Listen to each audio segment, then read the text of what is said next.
കേരളത്തിൻ്റെ രാഷ്ട്രീയ ഭൂപടം ഇതുവരെ ഇല്ലാത്ത വലിയൊരു മാറ്റത്തിന് സാക്ഷ്യം വയ്ക്കാൻ പോകുന്ന ഒരു കാലഘട്ടത്തിലൂടെയാണ് നമ്മളിന്ന് കടന്നു പോകുന്നത്. ഈ ഒരു സാഹചര്യത്തിൽ പ്രസക്തമായൊരു ചോദ്യം അന്തരീക്ഷത്തിൽ വലിയ തരത്തിൽ ഉണ്ടാകുന്നുണ്ട്. ആ ചോദ്യം കൂടി ചോദിച്ചുകൊണ്ട് നമുക്ക് ഈ വാർത്തയിലേക്ക് കിടക്കാം. ഒരിക്കൽ കൂടി പിണറായി വിജയൻ നേതൃത്വം കൊടുക്കുന്ന ഒരു സർക്കാരിനെ സഹിക്കാനുള്ള ധൈര്യവും ആത്മവിശ്വാസവും കേരളീയ സമൂഹത്തിന് ഉണ്ടോ എന്നുള്ളതാണ് അന്തരീക്ഷത്തിൽ ഉയർന്നു വരുന്ന പ്രധാനപ്പെട്ട ചോദ്യം. ഇതിനുള്ള ഉത്തരം കേരളത്തിൻ്റെ തെരുവുകളിൽ നിന്നും ഇന്ന് വ്യക്തമായി കേൾക്കാൻ സാധിക്കുന്നുണ്ട്. കഴിഞ്ഞ 10 വർഷം കൊണ്ട് ഈ നാട് ഭരിച്ചു മുടിച്ച് എന്നല്ലാതെ സാധാരണക്കാരൻ്റെ ജീവിതത്തിൽ എന്ത് മാറ്റമാണ് ഉണ്ടായതെന്നുള്ളതാണ് BJP ആയിക്കോട്ടെ, അതുപോലെ കോൺഗ്രസ് ആയിക്കോട്ടെ, അതുപോലെ മറ്റ് ചില പാർട്ടികളായിക്കോട്ടെ, ഇവരെല്ലാം ചോദിക്കുന്ന പ്രധാനമായ ചോദ്യം. വളഞ്ഞ വഴിയിലൂടെ കടമെടുത്തുകൊണ്ട് സംസ്ഥാനത്തെ കടക്കണിയിലാക്കി ദൂർത്തടിച്ച് എന്തൊക്കെയോ ചെയ്തുവെന്ന് വരുത്തി തീർക്കാൻ സർക്കാർ ഖജനാവിലെ പണമെടുത്ത് പരസ്യം ചെയ്യുകയാണ് ഇവർ ചെയ്തുകൊണ്ടിരിക്കുന്നത്.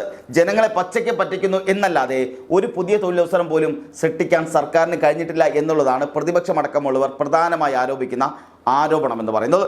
ചാനലുകളിൽ കയറി നിന്ന് 5 ലക്ഷം വീടുണ്ടാക്കി കൊടുത്തുവെന്നും 25 ലക്ഷം പേർക്ക് തൊഴിൽ കൊടുത്തുവെന്നുമൊക്കെ നുണ പറയുന്നതല്ലാതെ ഇതൊന്നും പരിശോധിക്കാൻ ഇവിടുത്തെ നാട്ടുകാർക്ക് കഴിയില്ല എന്നുള്ള അഹങ്കാരമാണ് ഇവരെ നയിക്കുന്നതെന്നാണ് BJP അടക്കമുള്ള പാർട്ടികളെല്ലാം പറഞ്ഞു വെക്കുന്നത്. മറ്റൊന്ന്, സ്വജനപക്ഷപാതവും ദാർഷ്ട്യവും അതുപോലെ അഴിമതിയും അഹങ്കാരവും പാർട്ടി സെൽ ഭരണവും ഒക്കെയായിരുന്നു കഴിഞ്ഞ 10 വർഷം ഇവിടെ നടന്നതെന്നുള്ള ആരോപണമുണ്ട്. ഇനി ഈ ഭരണം വേണ്ട എന്ന് കേരള ജനത വിധി എഴുതി കഴിഞ്ഞുവെന്നും ഇവരെല്ലാം ആരോപിക്കുകയും ചെയ്യുന്നുണ്ട്. എന്നാൽ സർക്കാരിൻ്റെ വലിയ പ്രചരണവും സോഷ്യൽ മീഡിയ പബ്ലിസിറ്റിയും മൂലം വീണ്ടും ഒരിക്കൽ കൂടി പിണറായി അധികാരത്തിൽ വരുമെന്ന് വിശ്വസിക്കുന്നവരും ഏറെ ഉണ്ടാകുന്നുണ്ട്.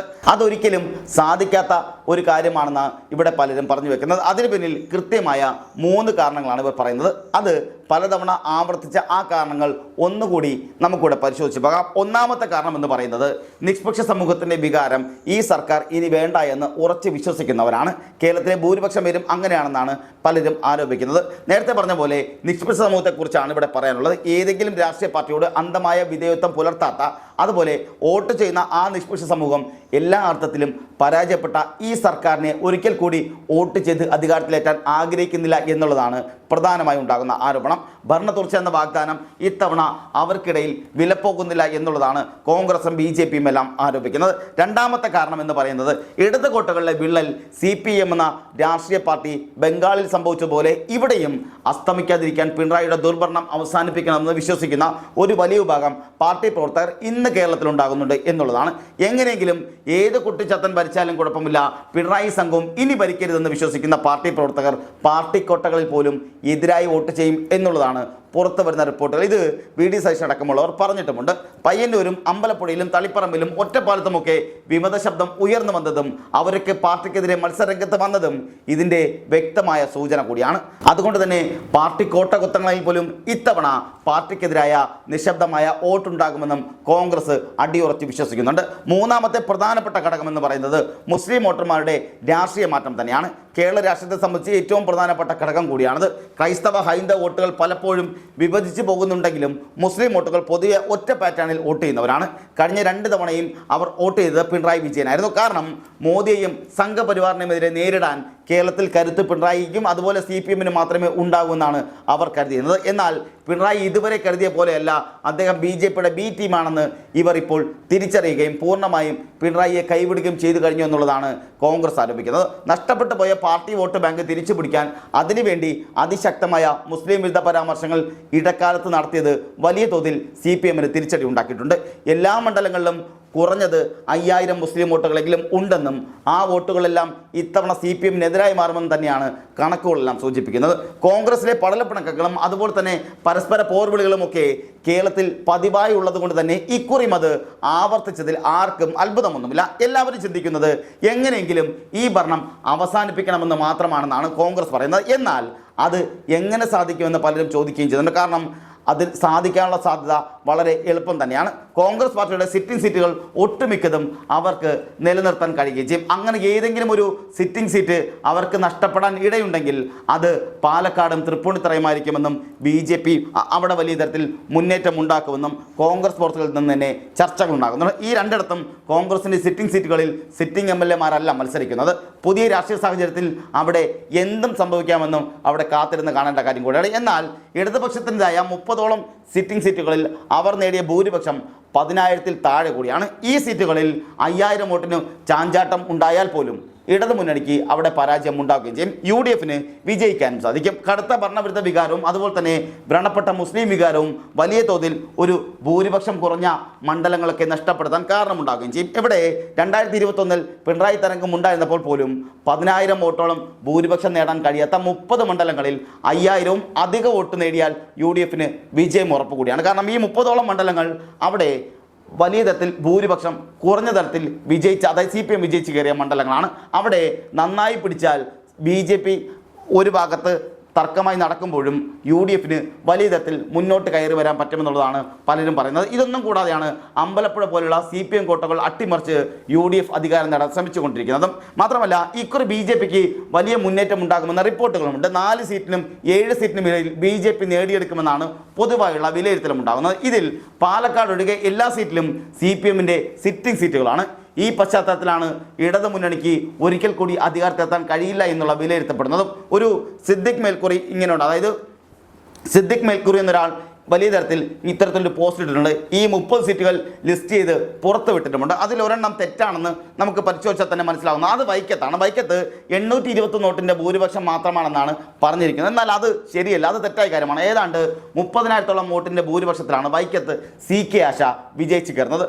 ബാക്കി 30 ലിസ്റ്റിലെ പലതും പരിശോധിക്കുമ്പോൾ നമുക്ക് ബോധ്യമാവുന്നത് കൃത്യമായ കണക്കുകളാണ് എന്നുള്ളതാണ്. എന്നാൽ എല്ലാം പരിശോധിച്ച് നോക്കിയിട്ടില്ല. ഇതൊക്കെ കൃത്യമായിരിക്കുമെന്ന് വിശ്വസിച്ചാണ് ഇവിടെ ഇപ്പോൾ നമ്മൾ വാർത്തയിൽ പറയാൻ പോകുന്നത്, അല്ലെങ്കിൽ നമ്മൾ ഈ വിഷയം മുന്നോട്ട് സംസാരിച്ച് പോകുന്നത്. UDF 10,000 വോട്ടിൽ താഴെ ഭൂരിപക്ഷം ജയിച്ച മണ്ഡലങ്ങളുടെ ലിസ്റ്റാണ് നമ്മളിവിടെ പറയാൻ പോകുന്നത്. ഇതിൽ ആദ്യത്തേത് കുറ്റ്യാടിയിൽ 333 വോട്ടിനാണ് ഭൂരിപക്ഷം ഉണ്ടാകുന്നത്. തൃശ്ശൂരിലാകട്ടെ 945, താനൂരിൽ 985, അതുപോലെ ചവറ 1096, റാന്നിയാകട്ടെ 1744, കണ്ണൂർ 1745, പീരുമേട് 1835, കൊല്ലം അതുപോലെ 2072, തവനൂർ 2564, കുന്നത്നാട് 2715, കുന്നത്തൂർ 2790, അടൂർ 2962, തൃത്താല 3016, നാദാപുരം 3385, തിരുവമ്പാടി 4643, കുട്ടനാട് 5516, ഇടുക്കി 5573, ഇരിഞ്ഞാലക്കുട 5949,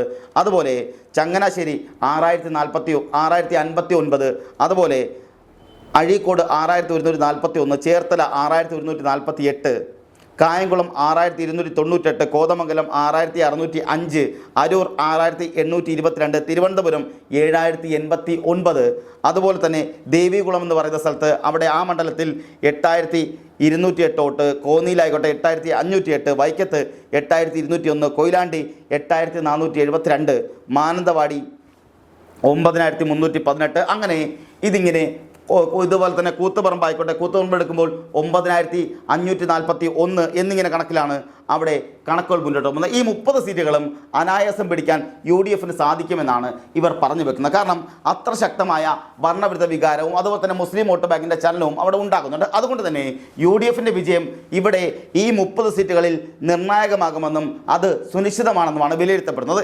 27 സീറ്റിൽ മത്സരിക്കുന്ന ലീഗ് കുറഞ്ഞത് 23 സീറ്റെങ്കിലും നേടുമെന്നാണ് റിപ്പോർട്ടുകൾ പുറത്തു വരുന്നത്. 8 സീറ്റിൽ മത്സരിക്കുന്ന കേരള കോൺഗ്രസ് ആയിക്കോട്ടെ ജോസഫ് 4-5 സീറ്റ് നേടുകയും ചെയ്യും. അതായത് ജോസഫ് ഭാഗം 4-5 സീറ്റ് നേടുകയും ചെയ്യും. RSP 2 സീറ്റ് ഉറപ്പായും നേടും. അതുപോലെ തന്നെ KK രമയും CP ജോണും അനൂപ് ജേക്കബും വിജയിക്കാനും സാധ്യതകളുണ്ടെന്ന് വെച്ചാൽ ഏതാണ്ട് 30 മുതൽ 35 സീറ്റ് ഘടകകക്ഷികൾ തന്നെ നേടുകയും ചെയ്യും. അങ്ങനെ 40 സീറ്റ് കോൺഗ്രസ് പാർട്ടി നേടിയാൽ മതിയാവും. ഇത് ഏതാണ്ട് ഉറപ്പാണെന്ന് വിലയിരുത്തപ്പെടുന്നത്. അതായത് 40 സീറ്റ് കോൺഗ്രസ് നേടുകയും 30 മുതൽ 35 സീറ്റ് വരെ ഘടകകക്ഷികൾ നേടുകയും വരുമ്പോൾ ഏതാണ്ട് 75 സീറ്റോളം കോൺഗ്രസ് അല്ലെങ്കിൽ UDF നേടുകയും ചെയ്യും. ഈ കണക്കുകൂട്ടലാണ് UDF-ന്റെ വിജയം ഉറപ്പാണെന്ന് പറഞ്ഞു വെക്കുന്നത്. അത്ര ശക്തമായ ഭരണവിരുദ്ധ വികാരം സമയത്തിന് UDF-ന്റെ വിജയം തടയാൻ ആർക്കും കഴിഞ്ഞെന്ന് വരില്ല എന്ന രീതിയിലും ചർച്ചകൾ ഉണ്ടാകുന്നു. എങ്ങനെയെങ്കിലും പിണറായിയുടെ ഭരണം അവസാനിപ്പിക്കാൻ ആഗ്രഹിക്കുന്നവർക്ക് കൂടുതലായി ഇങ്ങനെ പിണറായിക്ക് വേണ്ടി വോട്ട് ചെയ്യാൻ കഴിയുമെന്നുള്ളതാണ് ചോദ്യമായി ഉണ്ടാകുന്നത്. അവിടെ പിണറായിയുടെ സർക്കാർ ഇതോടുകൂടി അവസാനിക്കണമെന്ന് ആഗ്രഹിക്കുന്ന ഒരു വലിയൊരു വിഭാഗം ജനം കേരളത്തിൽ ഉണ്ടാകുന്നുണ്ട്. മറ്റൊന്ന്, ഇവിടെ ഇനിയും തുടർ ഭരണം ഉണ്ടാകണമെന്ന് പറയുന്ന വലിയൊരു വിഭാഗം ഉണ്ടാകുന്നുണ്ട്. അതുകൊണ്ട് തന്നെ ഈ പറഞ്ഞ 30 മുതൽ 35 സീറ്റ് വരെ കൃത്യമായി ഘടകകക്ഷികളെല്ലാം നേടിയാൽ അതുപോലെ തന്നെ കോൺഗ്രസ് 40 സീറ്റോളം പിടിച്ചാൽ അത് കൃത്യമായി കോൺഗ്രസിന് ഭരിക്കാൻ പറ്റുന്ന രീതിയിലേക്ക് കാര്യങ്ങൾ മാറി മറിയുന്ന സാഹചര്യം ഉണ്ടാകും.